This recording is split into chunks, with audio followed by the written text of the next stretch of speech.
Hello students, आप सभी का बहुत बहुत स्वागत है आपके अपने चैनल एनसीईआरटी मैथ्स में। जी हाँ स्टूडेंट्स, हम लोग आज देखेंगे चैप्टर 12 का देखेंगे। क्या है चैप्टर 12 में? वृत्तों से संबंधित प्रश्न। क्या देखेंगे? वृत्तों से संबंधित प्रश्न। क्लियर है? उसमें देखेंगे एक्सरसाइज 12.1। एक्सरसाइज 12.1 देखने से पहले हम पहले समझ लेते हैं क्या चैप्टर का नाम है वृत्तों से संबंधित प्रश्न। तो वृत्त के बारे में समझ लेते हैं कि वृत्त का क्षेत्रफल क्या होता है, वृत्त का परिधि क्या होता है। चलिए देखिए, यह वृत्त है, इसमें यह केंद्र है। क्लियर है? केंद्र से होकर कोई सीधी रेखा यह बाउंड्री को टच करे। क्या करे? बाउंड्री को टच करे, जिसको हम परिधि बोलते हैं। परिधि को टच करे तो यह परिधि को टच किया तो यह जो सीधी रेखा हो गया, यह वृत्त का क्या हो गया? त्रिज्या हो गया। क्लियर है?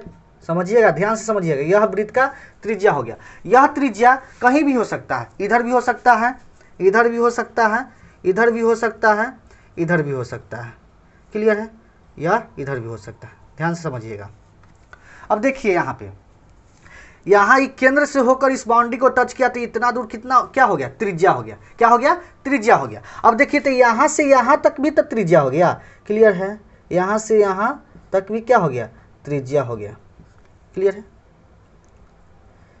देखिए अब यहाँ से यहाँ तक भी क्या हो गया? त्रिज्या हो गया। चलिए तो देखिए, ध्यान से समझिएगा।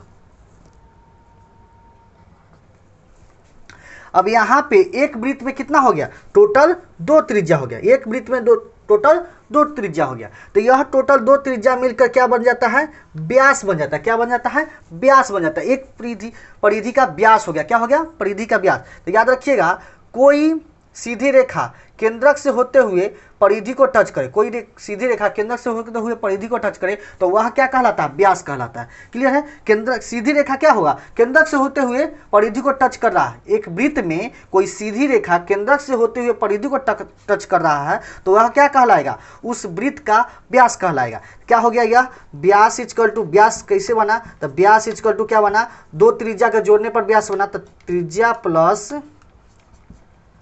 त्रिज्या क्या हो गया? त्रिज्या प्लस त्रिज्या। ध्यान से समझिएगा। यहाँ देखिएगा, व्यास इक्वल टू क्या हो जाएगा? यह त्रिज्या मिलकर 2 गुने त्रिज्या, 2 त्रिज्या हो जाएगा। क्लियर है? तो याद रखिएगा हमेशा, व्यास इक्वल टू क्या होता है? 2 गुने त्रिज्या। व्यास इक्वल टू क्या होता है? 2 गुने त्रिज्या। क्लियर है? अब ध्यान से देखिए, यहाँ जो यह व्यास को डी से डिनोट करते हैं। क्लियर? त्रिज्या को क्या चीज से डिनोट करते हैं? त्रिज्या को हम करते हैं डिनोट आर चीज से। त्रिज्या को हम आर से डिनोट करते हैं। क्या हो जाएगा? डी इक्वल टू क्या हो जाएगा? 2r। क्या हो जाएगा? D equal to 2r। Clear है? यहीं पे यदि r का मान निकालना होगा तो यह d इधर गुना में है तो उधर आके भाग में हो जाएगा। तो r इक्वल टू क्या हो जाएगा? d/2। क्लियर है? यह बात हमेशा याद रखिएगा। r इक्वल टू होता है d/2, d equal to 2r। Clear है? जहां r इक्वल टू त्रिज्या और d इक्वल टू वृत्त का व्यास। क्लियर है? चलिए, यहां तक क्लियर हो गया। अब देखते हैं, अब क्या है? अब देखते हैं वृत्त की परिधि। क्या है? वृत्त की परिधि। अब समझिएगा, परिधि क्या होता है? परिधि होता है बाउंड्री। क्या होता है? परिधि जो होता है बाउंड्री होता है। क्या होता है? बाउंड्री। क्लियर है? जैसे मान लीजिए यह घर है, तो इसका परिधि तो पूछे तो क्या हो जाएगा? यही बाउंड्री हो जाएगा। क्लियर है? यही बाउंड्री हो जाएगा। क्लियर है? तो देखिए, यही ना, यह वृत्त का क्या हो गया? यह बाउंड्री हो गया। परिधि एक बिंदु से स्टार्ट होकर वही बिंदु पर पुनः आके मिल गया। वृत्त के परिधि याद रखिएगा क्या हो जाएगा? वृत्त की परिधि 2πr। क्लियर है? वृत्त का परिधि हो जाएगा 2πr। अब यहाँ पे वृत्त का क्षेत्रफल देख लेते हैं। वृत्त का क्षेत्रफल क्या होता है? वृत्त का क्षेत्रफल होता है, याद रखिएगा, πr²। क्या होता है वृत्त का क्षेत्रफल? πr²। यही 2 फॉर्मूला आपको फिलहाल याद रखना है। क्लियर है? यही 2 फॉर्मूला, यही याद रखना है। वृत्त का परिधि 2πr, वृत्त का क्षेत्रफल πr²।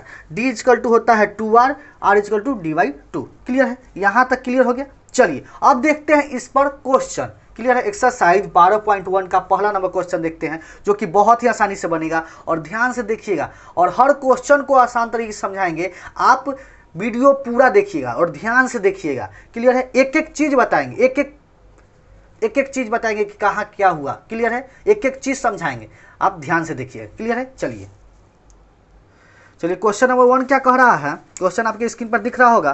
क्वेश्चन नंबर 1 कह रहा है, 2 वृत्तों की त्रिज्याएं क्रमशः 19 सेंटीमीटर और 9 सेंटीमीटर है। दो वृत्त दिया हुआ है जिसकी त्रिज्या 19 सेंटीमीटर और 9 सेंटीमीटर है। उस वृत्त की त्रिज्या ज्ञात करें। उस वृत्त की त्रिज्या ज्ञात करें जिसकी परिधि इन दोनों वृत्त के परिधियों के योग के बराबर। वृत्त की त्रिज्या 19 सेंटीमीटर 9 सेंटीमीटर, दो वृत्त है जिसकी त्रिज्या एक का 19 सेंटीमीटर दूसरा का 9 सेंटीमीटर, और कह रहा है उस वृत्त की त्रिज्या, मतलब तीसरा वृत्त आ रहा है, तीसरा वृत्त की त्रिज्या ज्ञात कीजिए। तीसरा वृत्त की त्रिज्या निकालना है जिसकी परिधि इन दोनों परिधि, मतलब ये छोटा वाला दोनों परिधि के योग के बराबर। यही ना क्वेश्चन कह रहा है। क्या करते हैं देखते हैं, चलिए क्वेश्चन बनाते हैं। क्या करते हैं, सबसे पहले जो वृत्त हमको नहीं दिया हुआ उसका मान लेते हैं। तो माना कि, ध्यान समझिएगा, माना कि बड़े वृत्त की त्रिज्या, बड़े वृत्त की त्रिज्या इक्वल टू क्या है, बड़ा है, क्योंकि दोनों के योग के बराबर है तो बड़ा वृत्त होगा। क्लियर है। तो बड़े वृत्त की त्रिज्या क्या दिया हुआ है, मान लेते हैं हम 8 सेंटीमीटर। क्लियर है। बड़े वृत्त की त्रिज्या मान लेते हैं 8 सेंटीमीटर। अब देखिएगा, अब इसमें दो और वृत्त है तो क्या करते हैं, एक वृत्त को मान लेते हैं R1, R1 इक्वल टू दिया हुआ 19 सेंटीमीटर, और दूसरे वृत्त को मान लेते हैं R2, R2 इक्वल टू दिया हुआ 9 सेंटीमीटर। क्लियर है। यहाँ तक क्लियर हो गया। अब कह रहा है क्वेश्चन में कह रहा है, मतलब प्रश्न से लिखेंगे। जो क्वेश्चन में कहता है उसको प्रश्न से लिखते हैं। प्रश्न से कहने का मतलब जो प्रश्न मेरा कह रहा है उससे। क्लियर है। प्रश्न से कह रहा है कि उस वृत्त की त्रिज्या ज्ञात कीजिए जिसकी परिधि इन दोनों वृत्त के परिधि के योग के बराबर है। जिसकी परिधि इन दोनों वृत्त के परिधि के योग के बराबर है। तो इसकी परिधि क्या हो जाएगा, तो यहाँ पे लिखेंगे बड़े, ध्यान समझिए, बड़े वृत्त की परिधि जो है, क्वेश्चन में कह रहा है बड़े वृत्त की परिधि जो है, जो पहली वृत्त की परिधि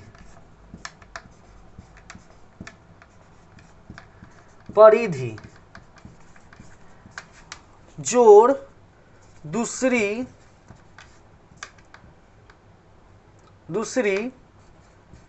वृत्त की परिधि, यही ना कह रहा है। जो एक बड़ा वृत्त है वह दोनों वृत्त के परिधि के योग के बराबर है। क्लियर है। यहाँ पे पहली वृत्त की परिधि, इसको लिख देते हैं, यह R1 माने है ना, इसको लिख देते हैं, माना कि पहली वृत्त की त्रिज्या R1, उसका दूसरी वृत्त की त्रिज्या R2। क्लियर है।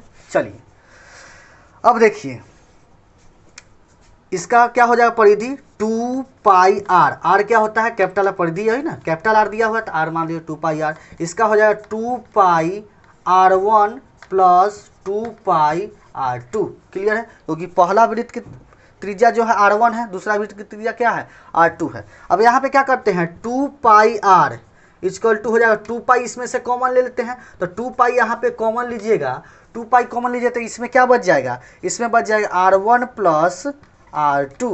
क्लियर है। अब ध्यान समझिएगा, यह 2 पाई से 2 पाई कट जाएगा, यहाँ पे दिख नहीं रहा है, यहाँ लिख रहे हैं, तो R equal to capital R equal to क्या हो जाएगा, R1 प्लस R2। क्लियर है। तो कैपिटल R इक्वल टू क्या हो जाएगा, ध्यान समझिएगा, कैपिटल R इक्वल टू क्या हो जाएगा, 19, R1 कितना है 19, R2 कितना है 9, तो टोटल जोड़िएगा, इसलिए कैपिटल इस यहाँ पे लिख देते हैं, इसलिए कैपिटल R इक्वल टू हो जाएगा 19 कितना 28 सेंटीमीटर। क्लियर है। 28 सेंटीमीटर। तो यहाँ पे मेरा पूछ रहा था उस वृत्त की त्रिज्या ज्ञात कीजिए, तो अब निकाल दिए, क्या लिखेंगे, इसलिए बड़े वृत्त की त्रिज्या पूछ रहा था, आंसर आ गया मेरा। त्रिज्या क्या पूछ रहा था, त्रिज्या हो गया 28 सेंटीमीटर। यही आंसर हो गया, क्या हो गया, यही मेरा आंसर हो गया। क्लियर है। तो उम्मीद करते हैं पहला नंबर क्वेश्चन आपको समझ में आ गया होगा। क्वेश्चन जो कह रहा था वही आंसर बना है। क्या कह रहा था कि उस वृत्त की त्रिज्या ज्ञात कीजिए जो दोनों वृत्त के योग के बराबर है। उस वृत्त की त्रिज्या ज्ञात कीजिए जो दोनों वृत्त के योग के बराबर है। क्लियर है। तो क्वेश्चन में दिया हुआ था बड़े वृत्त की परिधि बराबर पहली वृत्त की परिधि जोड़ दूसरी वृत्त की परिधि। क्वेश्चन में दिया हुआ था बड़े वृत्त की परिधि बराबर है पहली वृत्त की परिधि जोड़ दूसरी वृत्त की परिधि, तो वही लिख दिए 2 पाई R। बड़े वृत्त की परिधि 2 पाई R इक्वल टू पहली वृत्त की परिधि 2 2 पाई r1, दूसरे वृत्त की परिधि 2 पाई r2, 2 पाई कॉमन ले लिया, 2 पाई से 2 पाई कट के r equal to r1 plus r2। Clear, r equal to r1 का मान रख दिया, r2 का मान रख दिया, जोड़ दिया, आगे आंसर। क्लियर है, तो देखिए कितना आसानी से बन गया, बहुत ही आसानी से बन गया। क्लियर है, तो उम्मीद करते हैं यह क्वेश्चन आपको समझ में आ गया होगा। तो अभी समझ में आया है ना, जाके इस चैनल को जरूर सब्सक्राइब कर लीजिए, क्योंकि यहाँ पे हर क्वेश्चन बहुत ही इजी तरीके से समझाएंगे, बहुत ही इजी तरीके से। आप इस चैनल को जरूर सब्सक्राइब कर लीजिए। क्लियर है, चलिए इस पर देखते हैं दूसरा नंबर क्वेश्चन, जो कि बहुत ही आसान है। क्लियर है, चलिए देखते हैं। चलिए दूसरा नंबर क्वेश्चन क्या कह रहा है, क्वेश्चन आपके स्क्रीन पर दिख रहा होगा। कह रहा है 2 वृत्त की त्रिज्या क्रमशः 8 सेंटीमीटर 6 सेंटीमीटर दिया हुआ है, उस वृत्त की त्रिज्या ज्ञात कीजिए जिसका क्षेत्रफल इन दोनों वृत्त के क्षेत्रफल के योग के बराबर। सेम क्वेश्चन है, इसमें सिर्फ क्षेत्रफल पूछ रहा है। सेम क्वेश्चन है, क्या कर रहा है, इसमें सिर्फ क्षेत्रफल पूछ रहा है। चलिए वही करेंगे जो सेम जो एक नंबर क्वेश्चन में किए हैं। क्या करेंगे, दूसरा नंबर क्वेश्चन मानेंगे, सेम बनाएंगे। माना कि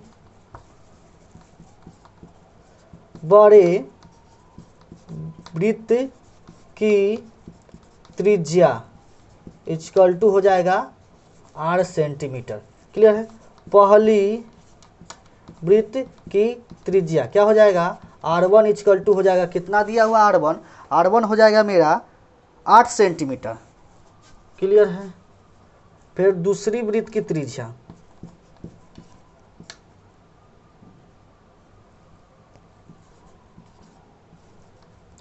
दूसरी वृत्त की त्रिज्या क्या हो जाएगा, r2 इक्वल टू हो जाएगा 6 सेंटीमीटर। क्लियर है, चलिए अब प्रश्न से क्या कह रहा था, प्रश्न कह रहा था कि जो बड़े वृत्त है उसका क्षेत्रफल, तो क्या हो जाएगा, बड़े वृत्त का जो क्षेत्रफल है वह इन दोनों वृत्त के क्षेत्रफल के योग के बराबर है। मतलब पहली वृत्त का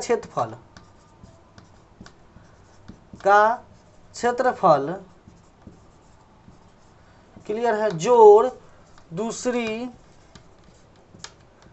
वृत्त का क्षेत्रफल। क्लियर है, अब देखिए यहाँ पे पहला वृत्त का क्षेत्रफल क्या हो जाएगा, पाई r स्क्वायर, तो capital R square equal to हो जाएगा pi small r1 square. Clear है, यहाँ पे हो जाएगा जोड़ pi small r2 square. Clear है, चलिए यहाँ तक उम्मीद करते हैं आपको समझ में आ गया होगा। यहाँ पे क्या करते हैं, पाई r स्क्वायर इक्वल टू हो जाएगा, इसमें से क्या करते हैं, पाई कॉमन ले लेते हैं। क्लियर है, पाई कॉमन लीजिएगा तो क्या बचेगा, r1 स्क्वायर जोड़ क्या बचेगा, r2 स्क्वायर। क्लियर है, r1 स्क्वायर जोड़ r2 स्क्वायर। क्लियर है, यहाँ दिख नहीं रहा है तो क्या यहाँ पे क्या हो जाएगा, देखिएगा पाई से पाई कट जाएगा। क्लियर है, पाई से पाई कट जाएगा। क्लियर है, तो क्या बचेगा मेरे पास, यहाँ दिख नहीं रहा है, यहाँ लिख देते हैं r स्क्वायर इक्वल टू क्या बचेगा, r1 स्क्वायर जोड़ r2 स्क्वायर। क्या बचेगा, r1 स्क्वायर जोड़ r2 स्क्वायर। क्लियर है, चलिए यहाँ पे हम करते क्या है, r इक्वल टू हो जाएगा r स्क्वायर इक्वल टू हो जाएगा, r1 के मान कितना है 8 के स्क्वायर, r2 के मान कितना है 6 का स्क्वायर। तो यहाँ पे हो जाएगा r स्क्वायर इक्वल टू हो जाएगा 8 64 जो 6 के स्क्वायर की 36 हो जाएगा। क्लियर है, यहाँ समझिए r स्क्वायर इक्वल टू क्या हो जाएगा 64 जो 36 क्या हो जाएगा 100 हो जाएगा। तो यहाँ पे r इक्वल टू हो जाएगा, यहाँ स्क्वायर हटेगा तो इधर आके रूट चढ़ जाएगा, क्या हो जाएगा 100।